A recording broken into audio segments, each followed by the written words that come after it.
Hey guys, tonight we travel back to a world where giving birth wasn't a miracle, it was a gamble. You're not in a hospital with beeping machines and epidurals. No, you're barefoot in a timber cottage, the fire's gone out, and the pain just woke you from a shallow dream.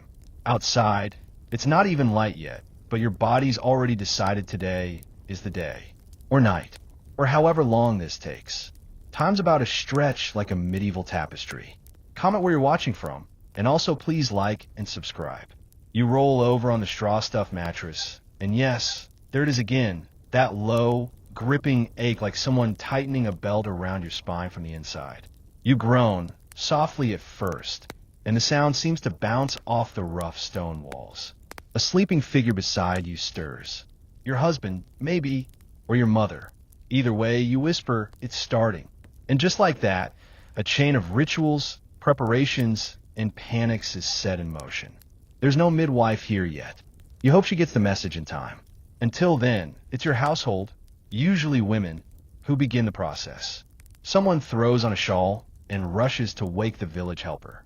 Another starts boiling water, not for sterilizing tools. That concept doesn't exist yet, but for warm compresses, tea, and a general sense of doing something.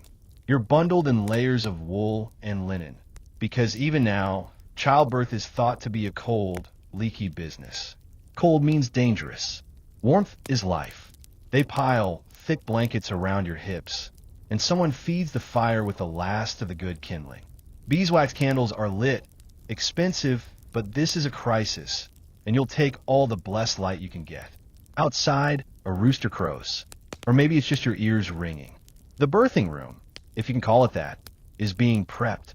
Usually, it's the best insulated corner of the house, with doors shut tight and windows covered. Men are asked to leave. Curtains are drawn, both for privacy and to protect the baby from the evil eye. Because yes, even light can be suspicious if you're superstitious enough. In this culture, giving birth is both sacred and terrifying. Your neighbors, if they're awake, already know what's happening.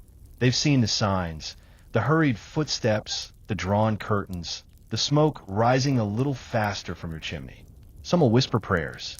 Others will remember their own labors, lost babies, stillbirths, that one woman who bled out before the midwife even arrived. But no one speaks of that just yet. Inside, someone places a carved wooden figure of the Virgin Mary near your feet. Or perhaps Saint Margaret, patron saint of childbirth.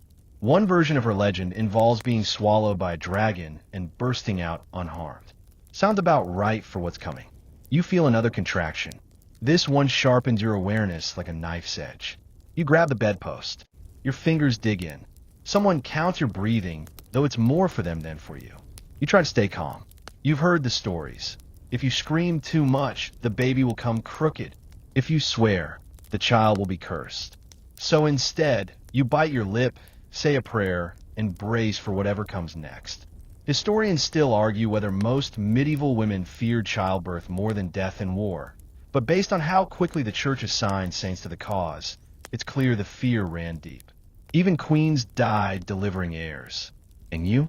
You're just a peasant woman with some basic supplies and a strong will. Hopefully, that's enough. Quirky detail incoming. In some parts of medieval Europe, women used to loosen every knot in the room. Laces, belts, even curtain ties. Believing tight knots could tie up the labor. So while your uterus contracts, someone is probably fiddling with your husband's shoelaces in the next room. Medieval logic. Go figure. The pain's ramping up now, coming in steady waves. You clutch a cloth between your teeth. Not to muffle sound, just something to bite. A sort of pre-epidural chew toy. Between contractions, you hear whispers about who's been sent for the midwife. One hopes she's home. Another mutters something about goats blocking the bridge last week. But no one says what you're really thinking. What if she doesn't get here in time? The baby's not waiting. Your body's fully committed, and you're now just a passenger in a very fast, very medieval carriage with no brakes. Every pulse of pain is another jolt down a track laid centuries before you were born. One paved with bone tools, herbal tea, and a whole lot of guesswork. In the corner, a neighbor prepares a long linen cloth. Not for the baby, for you. It's the binding cloth, used after delivery to wrap your belly tight and stop wandering organs, a real concern back then. Medicine wasn't quite scientific yet, more like vibes and trial runs. Also leeches, but we'll get to those later. Another contraction. You sob into your arm, then feel hands on your back. Someone's rubbing oil into your skin, maybe rosemary or marjoram. It doesn't help the pain, but it smells nice. You lean into the warmth and imagine, just for a second, what it might be like to give birth in a century where people know what a germ is. Wild. There's a knock at the door, or maybe just hurried footsteps. You can't turn to look, but you hear the quiet fuss of someone new entering. The midwives arrived. Thank every saint, relic, and loose shoelace in the village. You're still in pain, immense, overwhelming pain, but now you're not alone. And in medieval childbirth, that's the best medicine you can hope for. She doesn't rush. The midwife steps into the room with the calm of someone who's done this 100 times. And maybe she has. She doesn't speak at first, just listens. To your breathing, to the timing of the contractions, to the quiet murmurs of the women already gathered. Then, as if diagnosing bread instead of human life, she says, "Too soon to push." We wait. You groan, not from disagreement, but from the dawning realization that this isn't the beginning of the end. It's just the middle of the beginning. The midwife lays out her tools. No polished steel or sterile gloves. Just a bundle wrapped in cloth. A bone-handled knife for cutting the cord, swaddling linens, a few herbs, a piece of beeswax to soften and press if tearing happens. Some midwives even carried their own carved birthing stools, designed to let gravity do the work. If she has one, it's outside, and you pray someone brings it in before your legs give out. She checks your pulse, places a hand on your belly, then gives a small, knowing nod that somehow feels both comforting and damning. You're progressing, slowly. You try to breathe, but it's hard to stay focused. Everything smells of smoke, sweat, and wet wool. There's a metallic tang in the back of your throat. Not blood. Not yet. Just fear and the beginnings of exhaustion. Someone offers you a cup of warm milk with honey. Another presses a cool cloth to your temple. The quiet kindnesses of women who know exactly how bad this can get. Let's talk about positioning. Medieval women didn't all lie flat to give birth. That's more of a later, aristocratic thing. In practice, you'd probably squat, or kneel, or lean over a wooden frame padded with cloth. The midwife wants you upright, gravity on your side. So they help you up, drape your arms over a support beam, and tell you to breathe through it. One hand holds a talisman, maybe a carved charm or a saint medallion, while the other grips a knotted rope hanging from the ceiling. Not for decoration. That rope? It's your lifeline. You pull against it with every contraction, anchoring yourself to something real while the rest of your body tries to unmake itself. There's a rhythm to the pain now. Deep, groaning waves that peak and crash before letting you come up for air. Between each one, the midwife murmurs something low and soothing. You don't catch the words. Maybe a prayer. Maybe just humming. Either way, it helps. Let's hit our weird fact quota. In parts of Eastern Europe, women in labor were sometimes given small pieces of salted bread to bite. Not to eat, but to distract the mouth and soak up pain. Others were told to spit into the fire every time a contraction hit. Symbolic purging or just superstition. Historians still argue whether these customs had any real benefit or were just ways of giving a helpless woman the illusion of control. You're starting to shake. Not from fear anymore, but from the sheer physical toll. Your back aches, your thighs tremble, and you swear the baby has somehow installed a catapult system in your lower abdomen. The midwife inspects again. Still not ready. Time slows, maybe even stops. You drift in and out of awareness. Someone's singing now, softly, a lullaby meant for after the birth, but offered early as comfort. Your head rests against someone's shoulder. A neighbor, maybe, or your sister. Doesn't matter. You don't have to know her name to be grateful she's here. At some point, the midwife starts preparing the herbs. She mixes ground betony, valerian root, and mugwort into a thin paste. Not to ingest. It's rubbed onto your belly or your temples, or both, depending on her training and the region's customs. These aren't random plants. Betony was believed to protect from evil spirits. Valerian was for pain. Mugwort. Well, mugwort was for everything, including repelling witches, so we're really hedging our bets. The fire crackles lower. The candles are burning stubs. You're sweating, but your feet are cold. Someone wraps wool around your toes. Another woman prays out loud in Latin and local dialect, just in case God has a preference. The next contraction hits harder, longer. You double over. And that's when you feel it, a shift. Not just pain, but pressure. Your whole body tilts toward pushing. And for once, the midwife doesn't say wait. She nods once. Now, the stool is brought closer. You're lowered onto it, arms gripping the sides, knees trembling like green branches in a storm. The room shrinks to just this: your body, the stool, and the narrow doorway between one life and another. It's not a clean moment. There's no dramatic swell of music, just a low groan deep from your chest and the undeniable sensation of something moving. You push. Hard. Everything stretches. Time, space, skin. There's shouting. Maybe yours. And then, nothing. A brief pause. A suspension. The midwife leans in. Her expression unreadable. Then she says it. I see the head. You want to laugh and cry and scream all at once. You want it over. You want a miracle. You want her body back. But you have to push again. And again. Historians still debate how accurate medieval records were when it came to maternal mortality. Many were underreported, especially among the poor. But one thing's not debated. Childbirth was the #1 killer of women of childbearing age. That's your odds. Right here. Right now. One last push. Your ears are ringing. Your body cracks open like a clay pot in a kiln. And then it's out. A gasp. A squirm. A wail. It's alive. You did it. But we're not done yet. You don't even register the baby at first. Someone else takes it, a helper or your aunt, and wraps it in linen that smells faintly of lavender and goat. The midwife hasn't moved.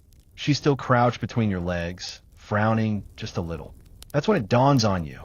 You're not done. Modern movies love a dramatic, teary-eyed reunion between mother and child. But in this moment, that's not what you're getting. What you're getting is a second round of pain. The afterbirth. It's not over. Not until that's out, too. The midwife asks you to push again. Your body is trembling like a rung bell, muscles fluttering, skin damp and clammy. It takes everything you've got, and then a little more. Finally, the placenta emerges with a dull, warm slide, like a peeled fruit.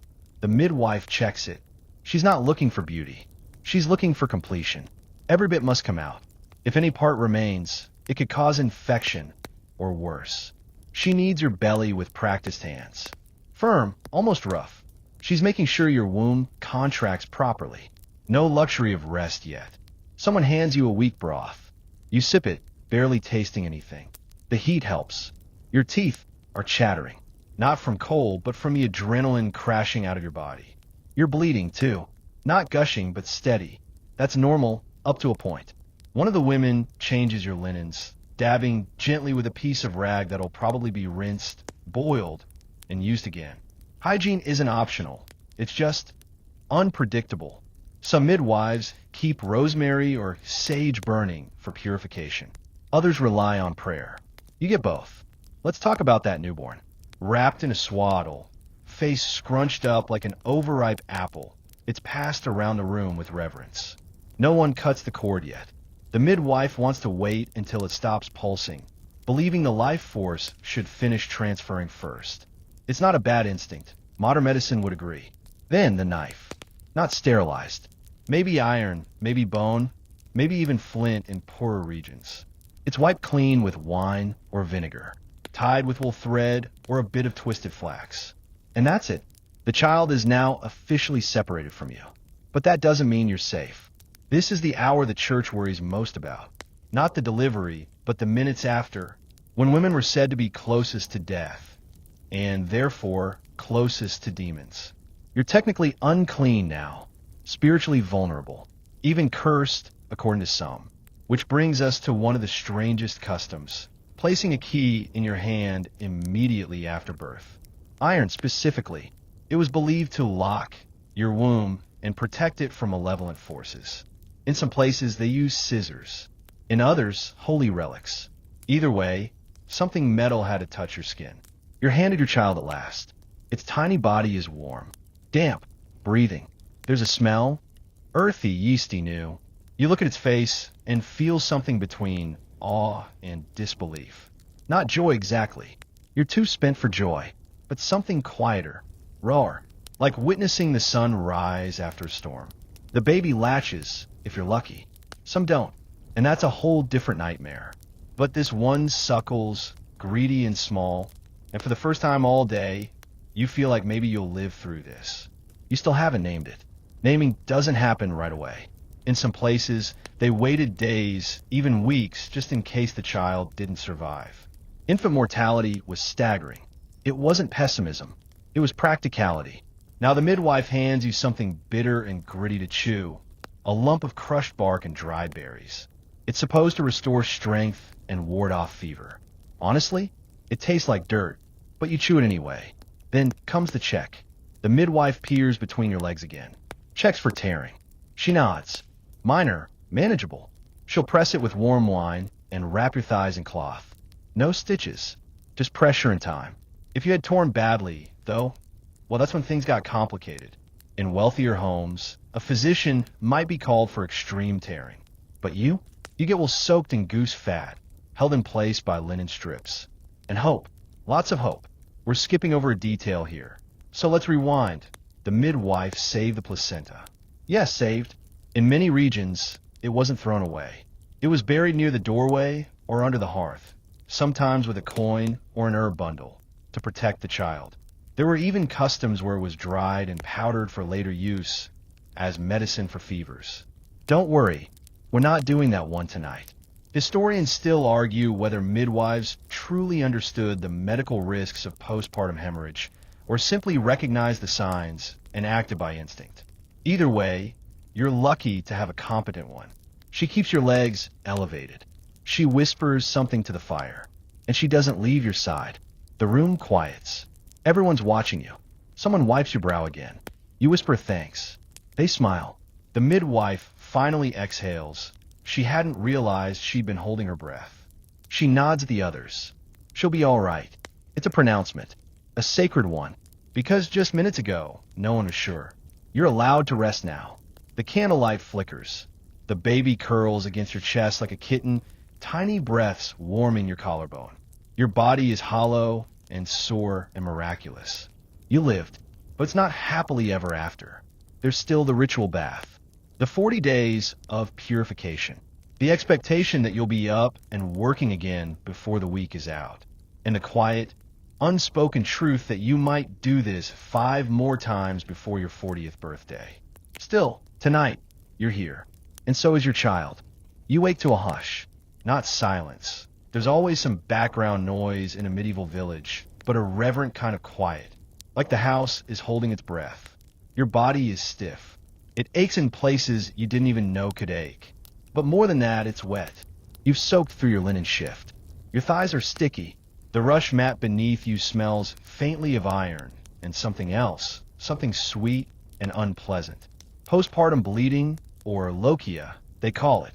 You'll have this for weeks, and there's no guarantee it will stop when it should. A neighbor woman arrives with her arms full of linens and barley cakes. She makes a cluck of disapproval at your color, still pale, bordering on blue, but offers no judgment. Only help. In many ways, recovery is communal. Women take turns caring for you. The church, however, does not, because technically you're still unclean. That's not an insult. It's canon law. After childbirth, your body is considered impure. So you're not allowed inside the church until a purification rite called churching is completed. That usually takes place 40 days after birth. It's a strange hybrid of gratitude and exclusion. You lived, but you're still a spiritual hazard. Meanwhile, your baby is being watched like a hawk, not just for health, but for signs. Some believe that the first week of life reveals omens. A sneeze might mean fortune. Crying at night might mean the child sees spirits.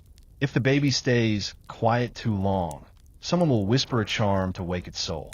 Your belly feels like it's collapsed inward. The womb, after labor, takes weeks to contract, and there are no belly binders or herbal teas to make it comfortable. Just pressure, and possibly hot stones if your midwife believes in them. Speaking of discomfort, let's talk about the diet. You're on a strict one now. Nothing too salty, too sweet, or too cold. The prevailing belief is that certain foods affect the balance of your humors, those four ancient fluids that supposedly govern your health. Right now, your body is considered open, vulnerable to imbalance. So you're eating warm grains, soft cheese, watered wine. Absolutely no raw fruit. You crave meat, but it's denied. Blood-heavy foods are discouraged. You ask for a pear, and someone practically faints. The baby, of course, has needs too, and you're expected to meet them immediately. Breastfeeding isn't just encouraged, it's considered a moral duty. Some theologians went so far as to say a mother who refused a nurse was sinning. That's a heavy load when your nipples feel like they've been sandpapered. If you can't breastfeed, maybe due to infection or shock, there's always the wet nurse. But hiring one implies wealth. Or scandal. Wet nurses were seen as both saviors and social risks. Some noble women handed their infants off immediately to preserve their bodies. Others had no choice. Your choice, however, is simple. Nurse or the child doesn't eat. Midwives inspect your milk, by the way. Not just quantity, but quality. They may taste it, or test it on the back of a spoon to see if it curdles. Bad milk is blamed for everything from rashes to idiocy. And if your baby cries too often, it's probably your fault. Somehow. You try not to cry yourself. But there are moments when it's hard not to. The exhaustion, the soreness, the weight of expectation. There's no such thing as postpartum depression, at least not by name. But the symptoms? Oh, they're there. They just get filed under melancholy or weakness of spirit. Some women were even prescribed pilgrimages as cures. Because obviously the best thing for a healing body is a long walk across Europe. Let's zoom out for a second. Historians still argue whether women had more autonomy in birth than we give them credit for. Some claim that female-run birthing rituals offered a rare moment of matriarchal power. Others say it was still all under the church's thumb. Either way, your post-birth reality is a paradox. You've done the most powerful thing a body can do, and yet you're treated like a cracked vase. Now for the good news. The baby is still alive. In fact, the baby is thriving. Chubby cheeks, steady breathing, a bit of fuzz on top. You even get a smile, or maybe it's gas. Either way, it's magic. You're bonded, at least until someone reminds you that baptism must happen immediately. Because if the baby dies unbaptized, its soul is doomed to limbo. That's the belief. So the pressure is on. Sometimes midwives baptized in emergencies. They were allowed to, technically, though frowned upon. But your baby seems strong enough to make it to church. So you're wrapped in a blanket, helped onto a cart, and rattled across uneven roads with your newborn in your lap. You're not allowed inside, remember? So you wait at the door while the priest performs the sacrament. He mutters Latin, splashes water, makes the sign of the cross. A name is spoken aloud for the first time. You catch it through the doorway. And just like that, your child is on record, in heaven and on parchment. You're proud, and sore, and hungry again. Once back home, you're handed a small iron charm to pin near the cradle. It's meant to ward off fairies. Yes, seriously. People genuinely believed changelings, fairy imposters, could replace human infants. So iron pins, prayer beads, or bits of bread were placed near sleeping babies. Just in case. Back in your bed, you lie down again. This time, the baby beside you, skin to skin. Its breath matches yours. You ache in every joint. But for now, you rest. Tomorrow, you'll face more blood, more pain, possibly more judgment. But tonight, you sleep. You wake to a mule. Not a cry. More like a kitten's hiccup. The kind of noise that tricks you into thinking you've got a few more seconds of sleep. You don't. The baby's hungry. Again. And your body? It hasn't quite forgiven you yet. You shift under the weight of the wool blanket. Every muscle protests. Your breasts feel hot, tender, maybe too tender. You fumble to guide the baby's mouth to one side. Latching is still a negotiation. Sometimes it works. Sometimes it's a tug of war between lips and patience. But this time you win. Sort of. You flinch as the suckling starts. It's not gentle. It's never gentle. One wrong angle. And it feels like your soul is being siphoned through a straw. And there's no nipple cream. Just goose fat or mashed herbs, if you're lucky. As the baby feeds, you scan the ceiling beams, cracked oak, with little spider webs fluttering in the draft. You try not to think about them falling. Or worse, something crawling across the cradle. People believe all sorts of things can snatch an infant. Spirits, owls, nightmares given shape. So, charms dangle from the bedpost. A scallop shell, a coin, a splinter of wood supposedly from a saint's finger. You don't question it. Not after the stories you've heard. Meanwhile, your belly won't stop cramping. They call them after pains. Turns out your uterus is still shrinking. Every time the baby feeds, your body contracts again. Like nature's way of saying, congrats, here's a bonus round. It gets worse if you sneeze. The midwife told you to sit in warm water, but there's no tub. Just a wide basin and the hope that no one walks in. Bathing is rare and reserved for good days. Today is not one of those days. At some point, you're expected to start moving. Slowly at first. But there's laundry and cooking. And maybe, just maybe the goats need tending. Because medieval life doesn't care that you just squeezed a human through your bones. The chores return like clockwork. Your joints feel loose. That's because they are. Pregnancy softens cartilage. And it takes months to return. So you wobble like a baby deer as you shuffle to the hearth. Someone's left you a bowl of pottage, barely warm. You eat it with one hand while the baby dozes on your shoulder. A neighbor knocks. She doesn't come in. She just shouts through the door. Wants to know if you're ready for the cleansing prayer. You're not, but you say yes anyway. She's bringing the local priest. Now, this priest is not a monster, but he's not gentle either. His job is to read the prescribed blessing over you, to absolve you of uncleanness. You wonder if he's ever bled for 3 weeks straight and called a holy. But still, you kneel, wobbly, dizzy, clutching your baby to your chest, and listen to the Latin drone. Somewhere in the words, there's gratitude. Somewhere else, a warning. By the end, you're clean, which means now, technically, your husband can ask for you again. Let's talk about that. In medieval marriage, sex isn't just permitted, it's a duty. To deny it too long can be seen as sinful. Unless you've taken a vow of chastity, which you haven't. So now the priest is done praying and the pressure returns. Your body isn't ready, not even close. But the rules don't care about healing. Not when theology and family lines are at stake. Some women fake illness. Others hope for sympathy. A few are given leeway by kind spouses. Many aren't. It's not always violent, but it is rarely optional. Historians still argue whether women had informal ways to resist, through community alliances, symbolic practices, or good old-fashioned passive defiance. But there's no official escape clause. You're expected to resume your role, wife, mother, giver of heirs. Your belly still looks 5 months pregnant. Your hair started falling out. The baby hasn't pooped in a day, and your left breast feels weirdly warm. Is that normal? Is that dangerous? You think about asking the midwife again, but she's already moved on to another home. There's always another birth, another risk. Your yesterday's miracle. Your mother-in-law suggests cabbage leaves. For the breast, not the soup. You do it because, why not? You've stuffed weirder things in stranger places during this whole ordeal. The baby stirs again. You're always half listening now, even when asleep. You dream in soft cries. You hear phantom fussing in the silence. Your back aches from co-sleeping on rush mats. There's no crib, no mattress, just bundled linen and prayer.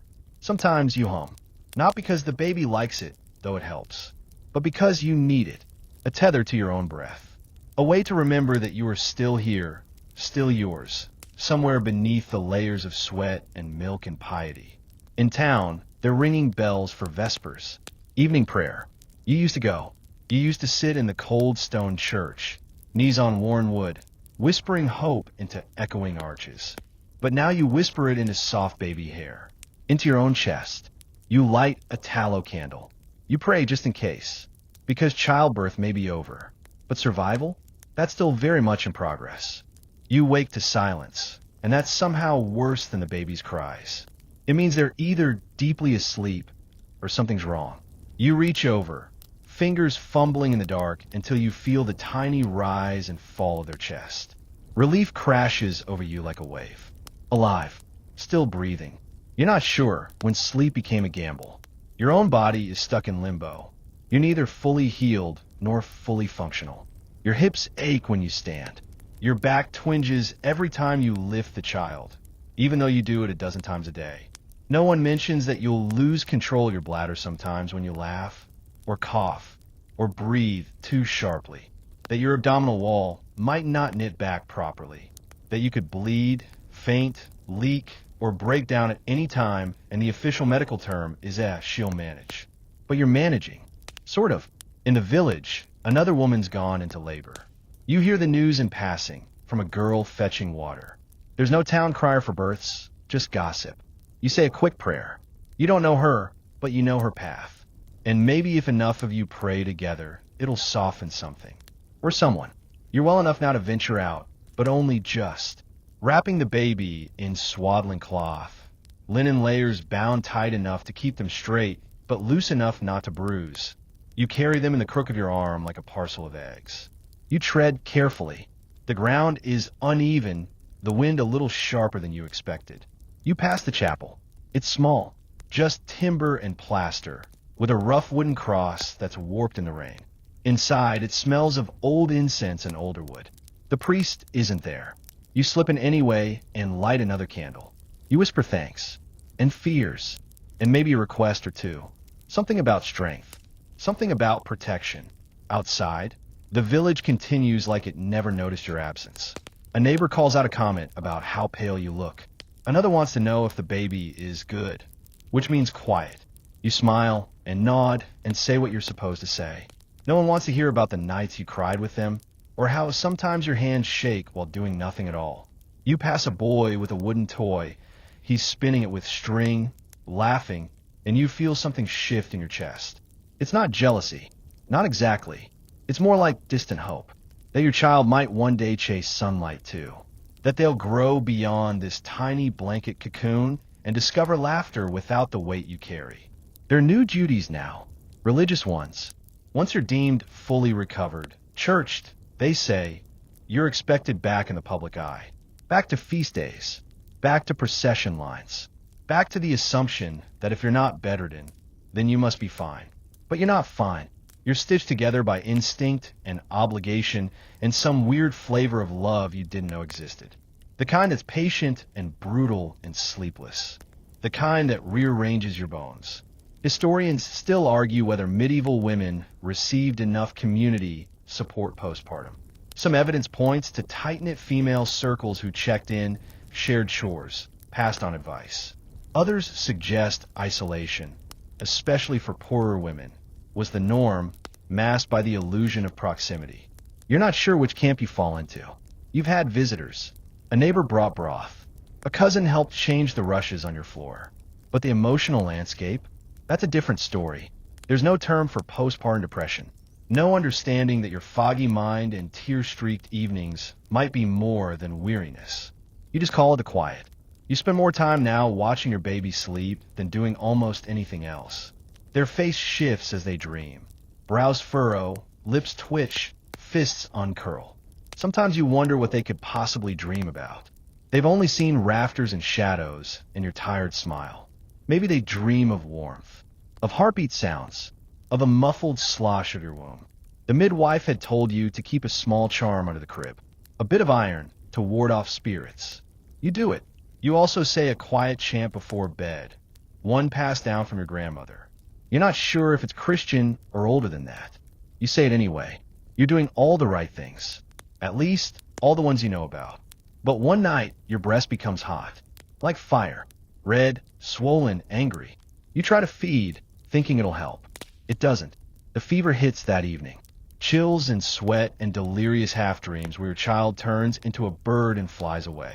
It's mastitis, though you don't know the name. All you know is pain. The midwife comes, thank God. She applies a warm poultice and mutters under her breath. Something about stagnation. Bad blood. She makes you drink a bitter brew, fennel and sage, and presses your chest like she's wringing laundry. It's excruciating. You bite down on a piece of cloth so you don't scream and wake the baby. She stays until your fever breaks. You don't say thank you. Not because you aren't grateful, but because you're weeping too hard to form words. In a few days, you're better. In a few weeks, you'll forget how bad it was. But not completely, because giving birth in the medieval world doesn't end when the baby arrives. It keeps going. Through milk and fevers, prayers and pain, quiet and chaos. It lingers in your muscles, in your rituals, in the way you count the baby's breaths when they sleep, and in the small, hopeful lie you whisper to yourself. Tomorrow will be easier. You'd hoped the worst was over, but life has a way of revealing new layers of difficulty just when you think you've reached the center. Today's challenge? Feeding. In theory, breastfeeding is natural, beautiful, a sacred bond. That's what people say anyway. What they don't mention is the cracked skin, the biting cold when your linen shifts just slightly, the baby's sudden refusal to latch, and the dull ache that settles into your shoulders from hunching forward so often.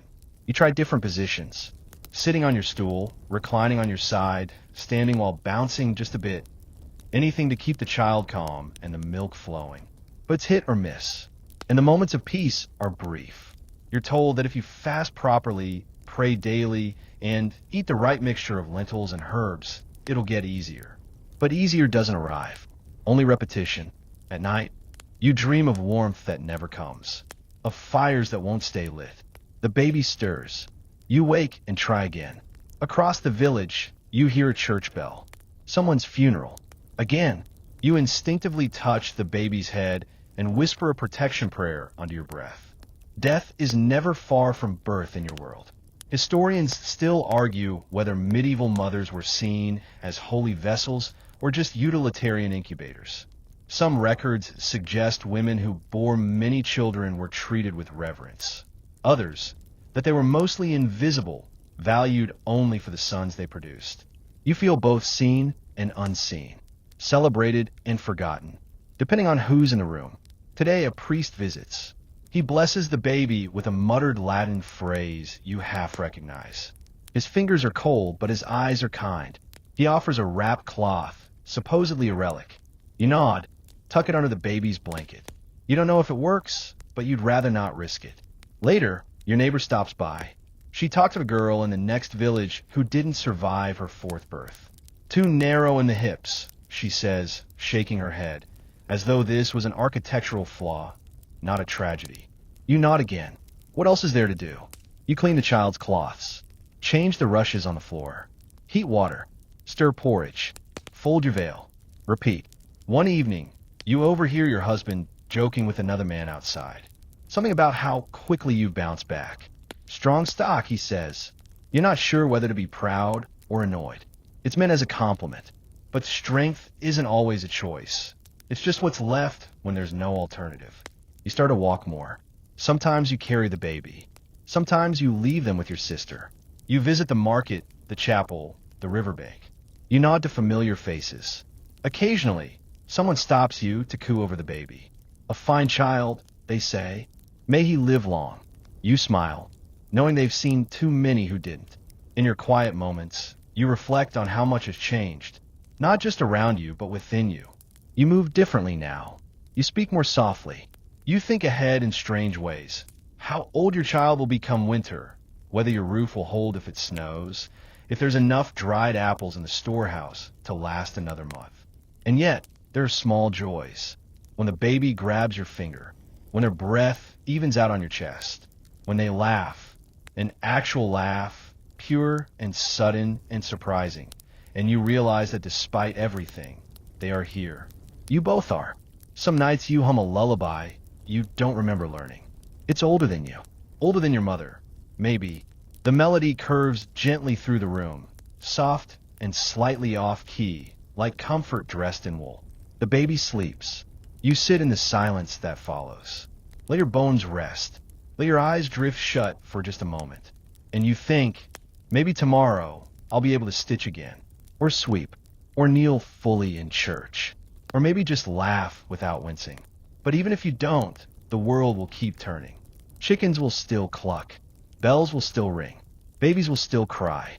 And you, tired, healing, and slightly braver than yesterday, will answer. You're not sure when the murmur started, somewhere between the third sleepless week and the second visit from your cousin, who whispered the word, which a little too casually, while commenting on your good health. The baby's thriving. You somehow are still upright. And in a world where most stories end with fevers, wasting, or quiet graves before the child sees its first harvest, that makes people curious, suspicious even. You notice it in how the midwife stops calling you strong and start calling you odd, and how the neighbor who once brought you barley bread now crosses herself when you pass. There's a new kind of gaze in their eyes, half fear, half envy, like you've cheated some invisible system, and they're waiting for the punishment to catch up.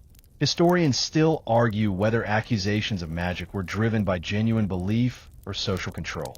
Probably both. What's certain is that survival sometimes looked like sorcery in a world built on death. You hear the whispers. Not directly, never directly, but you hear them all the same. She doesn't flinch from the fire. The baby never cries at night. She walks too easily too soon. One woman asks if you made a deal. Another wants to see the inside of your cottage. Just curious, she says, smiling too widely. You keep your face neutral.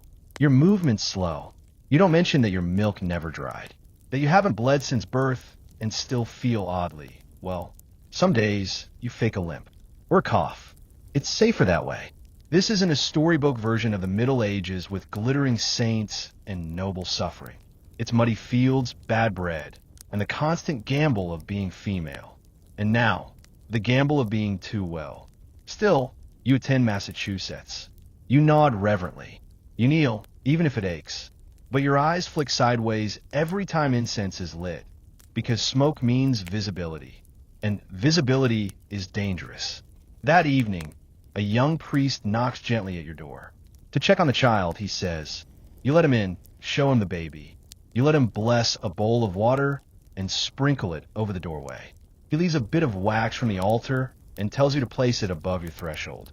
You smile, thank him, and wait until he's gone before tucking in a drawer. You don't need it, but you might. At the village well, a girl you grew up with corners you. She leans in close and mutters, be careful. They're talking about the rabbit you caught last spring, the one no one else could snare.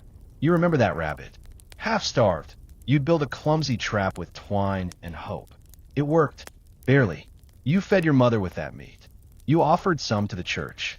Now, it's a story, twisted like ivy wrapping around your ankles. To counter it, you start acting dumber. You ask for help lifting things. You pretend not to know how to steep herbs correctly, even though you could recite Galen's remedies backward by now. You let people feel useful around you. It helps. A little, but not enough. One night, you hear something outside, just after midnight. A rustling that could be wind or foxes or something else. You stay still. Breathe through your nose. The baby sighs in its sleep, and your hand covers its chest instinctively. Nothing comes of it, but the unease remains. To distract yourself, you visit your aunt, a woman well past childbearing years, with hands like tree bark and eyes like steel. She listens, doesn't interrupt, then nods once and says, we're blue. Say less. Keep a bit of iron near the door. So you do. It becomes part of your routine, feeding the baby, scraping carrots, hiding the iron nail behind the lintel. Just in case. You wonder how many women survive this way by not standing out, by blurring their edges, by being careful not to be too lucky, too clever, too alive. And even now, your mind dances back to the word, asterisk which star. You think about the herbs you dried last autumn, the prayers you whisper that aren't quite from Scripture, the dreams you sometimes have that feel heavy. You shake it off. You stir the pot. You rock the baby. And when a neighbor visits, you hand her your last onion and tell her you're scared of the dark. Just enough truth to feel real. Just enough fear to seem harmless. You survive this way, quietly. Morning again. Your joints creak like old wood, and your back, oh, your back, is staging a slow rebellion. You shift the baby from hip to hip as you stir a pot of barley and listen to your own breath, thick in the cold air. Outside, The wind whistles through a crack in the shutters like it's trying to gossip with you. Sleep is intermittent at best, but at least the bleeding stopped. That was a tense week, checking the straw for fresh stains, praying it wasn't the kind of red that meant your womb had decided to give up and meld out of you. That happened, often. Now comes the long, grim march of getting back to normal. Except normal has shifted. You're a different person now. Heavier in the limbs, lighter in the head. Your teeth ache more. Your hands shake when you carry water too far. Your body is a collection of compromises, none of which you asked for. And through it all, you're expected to return to usefulness. You start by sweeping, just gently. The broom feels heavy, like it's accusing you of laziness. Then the laundry, one shirt, two cloths, and the baby's wraps, all soaked in something you don't want to name. You rinse them in cold water while kneeling in mud, watching the stains stretch like ghosts. Back in the cottage, the baby cries again. Of course, you shift to breastfeeding, which, despite the paintings of serene, haloed women doing it, is a chapped, tooth-gritting ordeal. Your nipple is cracked, possibly infected. You can't tell anymore, but there's no time to check. He's hungry, and you're tired in a way no one talks about. The kind that sinks deeper than muscle and hums behind your eyes. But you smile when the neighbor stops by. She comments on how fast you're recovering. You say it's all thanks to prayer and barley broth. She nods, leaves a dried apple slice, and tells you her cousin just died of childbed fever. You blink. You thank her. You swallow your nausea. Historians still argue whether the rapid return to labor was driven by necessity or expectation, but the result was the same: no rest for the living and very little for the lucky survivors. In the evenings, you begin praying again, not out of gratitude, though sure you slip that in too, but out of fear. Fear that the worst isn't over. That death is simply biding its time. Maybe in your gut, maybe in your brain, maybe curled behind your ribs, waiting for a slip, a chill, a bad fish stew. That they didn't know what caused infections, these people you live among. But they knew something lurked. In smells, in spirits, in cold breezes and dirty hands. So they treated everything like a trap. You do too. You light a small bundle of juniper twigs. The smoke coils around your fingers. You whisper a few old words. Not Latin, not church approved, but words your grandmother taught you. Words you never write down. The baby hiccups. You feed it again. This is what healing looks like now. Once, while fetching water, you pass another new mother. She's pale, paler than milk. Her child alive, but she's not quite there. Her eyes drift. She answers in whispers. And when she walks, it's like watching someone try to stay inside their skin. You want to hug her. Instead, you nod, because even kindness can be misread. That night, your stomach cramps hard. You freeze. Is it hunger? Gas? Something worse? You clutch the doorway, breathe shallowly, and pray. Not to be well, just not to be dying. That's a bar now. It passes. Eventually. You don't eat the stew, though, just in case. The next morning, a priest comes by with a question. Will you help mend the church's altar cloths? You agree. Of course you do, even though your fingers feel like they're made of twine and fire. Because saying no too many times, that's asterisk how rumors start. You sit near the fire. You sew. You pretend not to notice how your own garments are falling apart. The baby drools happily on your lap, and someone calls you pious. You smile like it's a blessing, not a warning. Later, in bed you cry, silently, quickly, before sleep comes. And even as your tears soak the straw pillow, a tiny voice in your head whispers, "You're lucky. You survived." You wake up to singing. Not birdsong, no, asterisk chanting star. Outside your cottage, men with shaved crowns and robes the color of dust shuffle by in a slow procession. A funeral mass. Again, you recognize the cadence of the Latin, even if you don't know the words. And you recognize the hunched figure they're leading. A stretcher covered in linen, limbs far too still. You pull your child closer. This is what life looks like here. A blur of endurance punctuated by death, and an expectation that you will just keep stepping forward. At church later, the priest tells a story about a saint who gave birth alone in a cave and then died peacefully while angels sang. You're pretty sure that's not how it went, but the congregation nods. You nod, because questioning a miracle just makes people look at you funny. Still, you wonder, why is so much of this sacred suffering always quiet? Why aren't the screams remembered? Historians still argue whether childbirth was treated as a religious event or simply a domestic ordeal. The truth? A little of both. The church had rites for the child, baptism, blessing, but for you, the mother, mostly silence. You were expected to bear the pain, to offer it up, to make it sacred by not complaining. There's a ceremony they mention now and then, something called churching, a purification ritual weeks after birth to welcome women back in a holy space. It sounds gentle, reassuring, but you know it's more complicated than that. Because behind the soft prayers and the sprinkled holy water lies something harder. The idea that your body, just for doing what it was made to do, is now unclean. So you bathe carefully before the ceremony. You scrape dirt from under your nails, brush your hair until your scalp stings, and stitch a fresh seam into your best dress. The church is cold. The floor creaks. The women ahead of you kneel, murmur, receive their blessing. Your turn. You kneel. The priest touches your forehead with a damp thumb. He mutters the rite. There's incense in the air, sweet, thick, hiding the scent of wood smoke and sweat. And just like that, you're purified. Except, of course, you aren't. The soreness still lives in your hips. The fear still clings to your ribs. Your sleep still fractures into splinters, and some days, your hand shakes so badly you can barely hold a spoon. But no one talks about that part. Instead, they call you blessed. One woman even asks if you'll be trying again soon. You don't respond. You smile.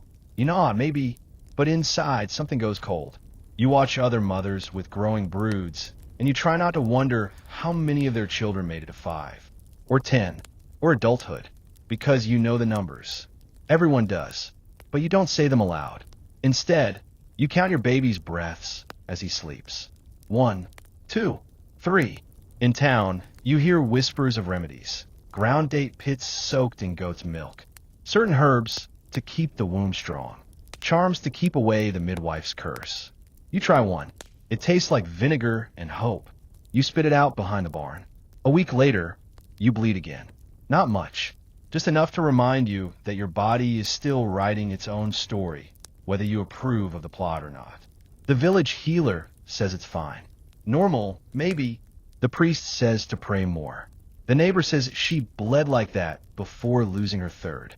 So you lie still for a day, just in case. The baby drools on your sleeve. You press your lips to his forehead like a prayer. Later that week, a friend delivers her own child. They're screaming, wailing. You hear it through the trees, sharp and constant. Then silence. You don't ask which part of that silence lasted longer, the mother or the child. Instead, you make her family a barley cake and leave it on their step. No one answers the door. Back in your own home, you return to the small, slow rhythm of surviving. Stitching, feeding, singing a lullaby that has no melody. You stopped expecting to be thanked or understood. You stopped expecting the pain to disappear. Now, you just hope it stays manageable. At night, you light a candle near the window, just in case some spirit decides to wander past. Or maybe it's just to reassure yourself that you're still here. You are. For now. The seasons shift. You mark it not by dates or festivals, but by how the light moves across your wall during morning prayers. A little higher, a little thinner. Soon the cold will settle in your bones like a second skeleton. And still, no rest. Your child is growing now, fast in some ways and painfully slow in others. Teeth come in with red cheeks and nights of endless crying. You rock him until your arms throb, whispering little songs that your mother once sang to you, though you've forgotten the words and just hum the shape of them. The neighbors speak of another mother, one who took in a tincture from a traveling herbalist, something to help the nerves. They whisper this behind closed doors, of course, because to need rest is weakness. To weep too long is unnatural. You're supposed to bounce back. Be grateful. Be silent. Historians still argue whether postpartum depression existed in the medieval mindset at all, or whether it was seen solely as a spiritual imbalance. Melancholy brought on by sin, by demons, by improper piety. The idea of a woman being allowed to not be okay? Unfathomable. So you fake it. You smile through market days. You compliment other babies. You nod along with advice that feels more like warnings. Swaddle tighter, they say. Boil rosemary. Don't let him sleep on his left side. The devil favors the left. You try everything, even when it contradicts the last thing. Meanwhile, your own body plays tricks. Some days, your hair falls out in little drifts. Other days, you forget what you were holding and stare at the floor, unsure if you're meant to laugh or cry. Once you boil porridge and forget to eat it. Just watch the steam rise like ghosts escaping the pot. The local midwife catches your hand one afternoon, looks at your face. You're hollowing, she murmurs. You blink. You hadn't realized she was still speaking to you after that thing with the herbal bundle. Get more sunlight, she adds, like that's something you can store up in a basket and ration out on cloudy days. But you nod, because that's what you do now. Nod, survive, repeat. One afternoon, while nursing under the eaves, a bee lands on your child's cheek. You freeze, terrified, not because of the sting, but because you feel nothing. No spike of panic, no scream lodged in your throat. Just tired. You wave it away, gently. It buzzes off. He keeps nursing, and you wonder if maybe this numbness is what they meant by grace. There's a saint's feast approaching, something minor, involving relics and boiled eggs dyed with beets. The other women speak excitedly of it. An excuse to leave the house, to wear color. You want to go, truly, but the idea of dressing, of standing upright for that long, it feels like climbing a mountain on knees made of straw. Your husband, yes, he's still here, suggests you skip it. Stay home and rest, he says. That sounds kind, but there's a flicker in his voice. That faint, strained patience of someone trying to understand why you aren't back to normal yet. You consider snapping at him, but instead you just say, maybe. That night you do try. You pull on your good smock. You braid your hair. You carry the baby on your hip like a shield. The walk is short, but it feels eternal. Each step like wading through thick wool. You greet people, smile, pray. But when the incense starts, something in your chest caves inward. You have to step outside, lungs too tight, eyes stinging. You tell someone you're dizzy. They nod, offer water. Bless you. You know the truth, though. Your soul is tired. Some days you wonder if it will ever feel light again. Still, you go home. You nurse. You cook. You sing. Because you must. And because, despite everything, he is worth it. Every sleepless night. Every phantom ache. Every tiny moment where he curls his fingers around yours and sighs like the world is finally safe. You live for that sigh, even when it's the only thing keeping you tethered. It starts with a smell. Not a foul one, just a bit unfamiliar. A tinge of metal. A sharpness that clings to your clothes no matter how often you wash them. You've scrubbed the wooden tub 3 times. You've boiled linens, aired out the room. Still, it lingers. Your bleeding has not stopped. In the weeks after childbirth, they say it's normal. The lochia, one midwife calls it, like naming it makes it less frightening. But this is week 5, maybe 6, and it hasn't slowed. It's changed color, gotten heavier again. And your strength, what little you regained, is ebbing. You lean on door frames to steady yourself. You forget why you've come into a room. You sleep deeply, when the baby lets you, and wake feeling worse. You try to hide it. Part pride, part fear. The last woman in your village to waste away after birth ended up in a story. Not a grave, a story. The kind they tell in whispers with phrases like the curse of Eve and her blood wouldn't settle. Historians still argue whether what you're experiencing would be called postpartum hemorrhage, infection, or something even more complex.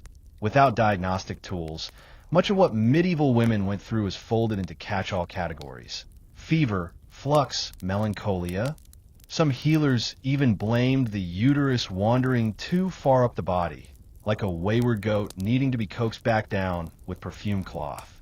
You press herbs to your belly. Thyme, pennyroyal, lavender. One concoction is supposed to close the womb like a cellar door. You drink it warm. It tastes like regret. The baby cries, but your arms feel like iron. You call your husband to lift him. He hesitates. He always hesitates, and then gathers the child in both arms, a little too awkwardly. You flinch at how he grips him, but say nothing. Later, You sweat through your night clothes. Dreams tangle into nightmares. Of bleeding in public, of falling down stone steps, of voices saying your name from under the floorboards. When you wake, you can't remember if the baby is real or just part of the dream. Then you hear his soft snuffle, and you rise. Always you rise. There's a superstition, passed among women like a shared prayer, that if you bleed for too long, the devil might take residence in your bones. He likes open doors, they say, and the womb is the biggest one of all. You don't believe in that. Or maybe you do. But the truth is, belief feels too heavy, too sharp right now. Even the Psalms have lost their warmth. The village priest comes to visit. He smells of candle wax and smoked trout. He means well. You can tell. But he talks too much about sin and not enough about stitches. He suggests confession. You almost laugh. Almost. Instead, you ask him to pray. He does. Hands raised, voice quivering just enough to make you nervous. You thank him and feel worse when he leaves. You try another remedy. This one involves soaking moss in vinegar and tucking it against your thighs. It doesn't help. It burns a little, but at least the pain feels specific. The midwife returns. She presses a hand to your forehead, mutters about heat, makes a poultice. She avoids your eyes when she packs her satchel. That's the part that scares you. I've seen worse, she says. But she doesn't say you'll be fine. You sip broth. You breathe deeply. You whisper to your child that he's not the reason for any of this. You mean it. There's a moment, late, when the house is silent and the moonlight is pouring across your floor like spilled milk, where you think, if I close my eyes right now and don't open them again, would that be so bad? Then the baby stirs. You blink, and the world pulls you back like a tide. You hold on, not because you're brave, not because you believe in anything stronger than stubbornness, but because someone has to. Someone has to get up tomorrow. Someone has to sing the lullaby. Someone has to teach him how to say mother, and no one else would do it right. You're not the only one who bleeds for too long. Around the village, behind thatched walls and shuttered windows, other mothers linger in shadows. You start to notice it in their posture, in their silence, in the way they nod when you mention being tired. There's a whole hidden sorority of women surviving things they're not supposed to talk about. One woman, Edith, comes to visit. She's older, her hair streaked silver and pinned back with a bone comb. She had 6 children, lost 2, walks with a limp from a delivery gone sideways. She brings a small bundle wrapped in linen. Inside are 2 pressed roots, a little clay jar of honey, and a dried-out feather. Use the root for tea, she says. Rub the honey on your lips if they crack. The feathers, just for luck. You almost cry, not because of the gifts, but because someone noticed and didn't say it was your fault. Men think birth is a door, Edith mutters as she brews the tea. But for some of us, it's a tunnel, and not all of us come out the other side. You sip the bitter root water in silence. She watches you. Her gaze is steady, like someone who's already survived the worst thing that can happen and still woke up the next morning anyway. Historians still argue whether community healing practices like this were acts of rebellion or simply necessity. Midwives, herb women, and mothers passed down remedies with no papal approval, no scholarly endorsement. The official church scorned them, sometimes calling them witches. But between the pages of dusty manuscripts, there's evidence of what really worked. Other women quietly helping. There's something oddly luxurious about sitting in your own home, holding a warm mug, and not pretending. For just 1 hour, you don't have to smile. You don't have to explain. You just have to sit and sip and breathe. The baby gurgles from his cot. Edith rises, glides over, and scoops him up with one practiced hand. He doesn't cry. You blink at her. You're the first person he's let do that. You whisper. She shrugs. Babies know who's been through the fire. Later, when she's gone, you keep the feather in your sleeve. A superstition, sure, but sometimes you need a symbol more than a fact. Something to hold on to when logic fails and the bleeding doesn't stop. There are still bad nights. Cold sweats, shivering fits, moments where you feel your insides pulling away like loosened threads. But there are good moments too.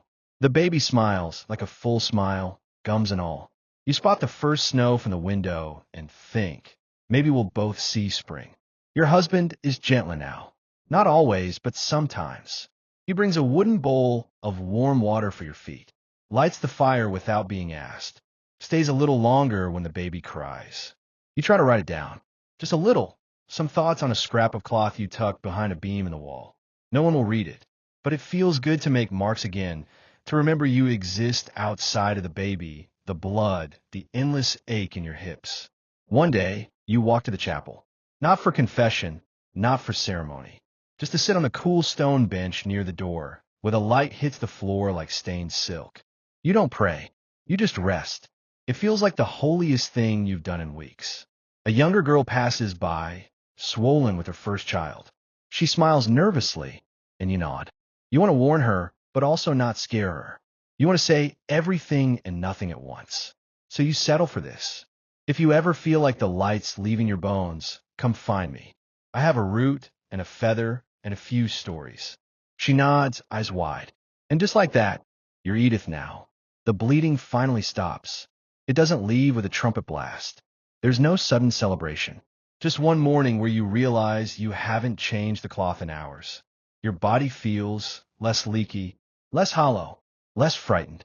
You whisper a thank you to no one in particular. You hang the laundry. You sing a half song.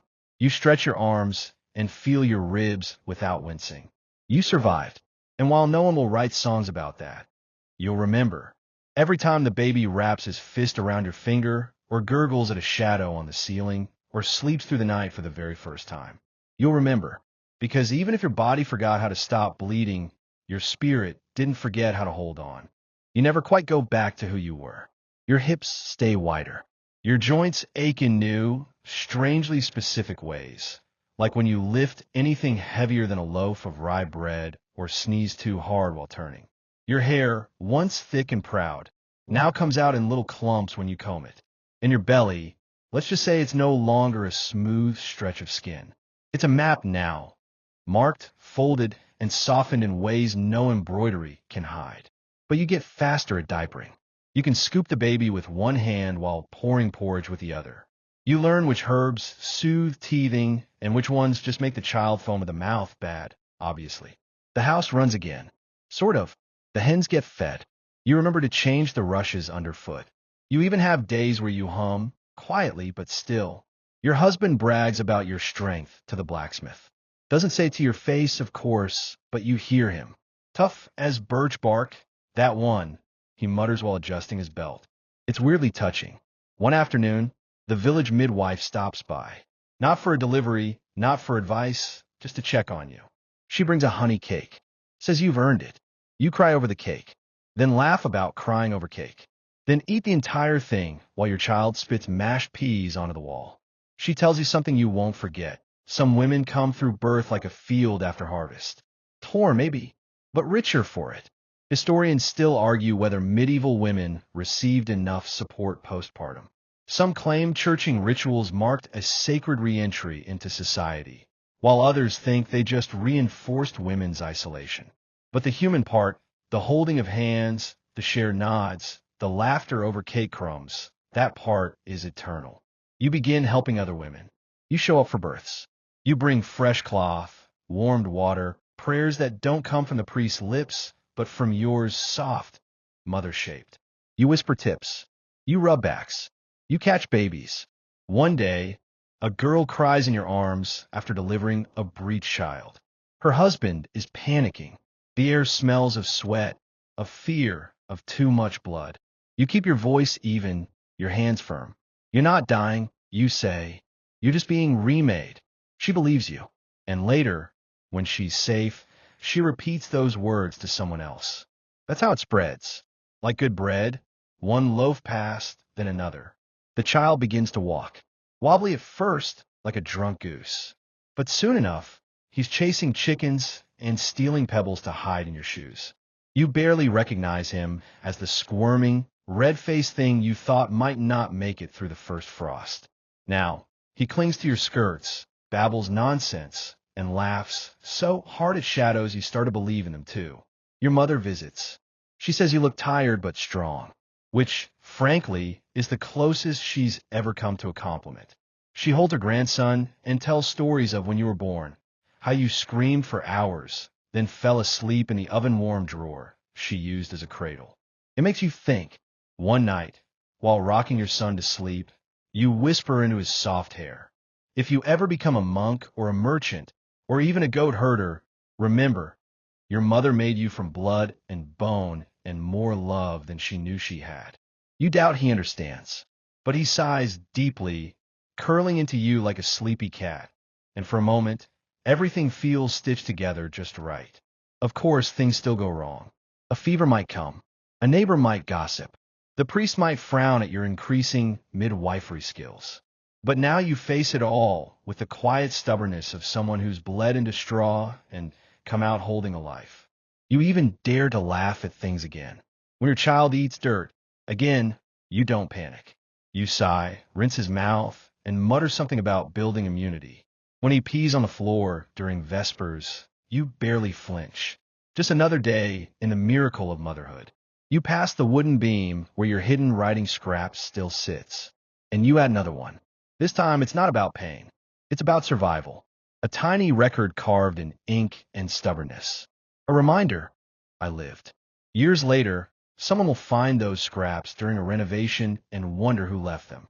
They'll guess a monk, maybe, or a scribe. They won't guess you. A mother with ink-stained thumbs and a head full of herbal recipes. A body stitched back together by time and kindness.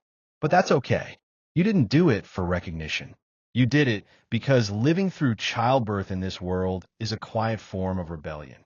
And now, you've joined the ranks of those who whisper healing where no one else dares to listen. The baby is no longer a baby. He walks on his own now, barefoot, reckless, and constantly sticky with something. You find breadcrumbs in his curls and mud in places that defy logic. But he also brings you tiny yellow flowers. He invents songs about goats. He sleeps curled into your side like he still remembers the shape of your womb. And you? You sleep a little easier too. Not because life is gentle now, but because you've learned its rhythms.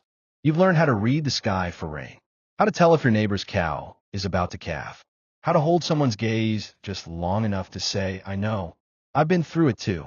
You're not just a survivor anymore. You're a witness. That matters. Not that anyone says so directly. In your world, praise is rare and subtle. Maybe it's a fresh loaf left by your door, or a wink from the village healer when you hand her a batch of dried mugwort. But you've built something, a quiet reputation, not just for surviving childbirth, but for helping others survive it too. The priest still grumbles when women come to you instead of him. But you stopped caring somewhere between your fourth successful birth assist and the time you revived a baby with nothing but warm oil and a whispered prayer. Historians still argue whether women, like you, had any real authority. Some scrolls suggest midwives were tolerated but not respected.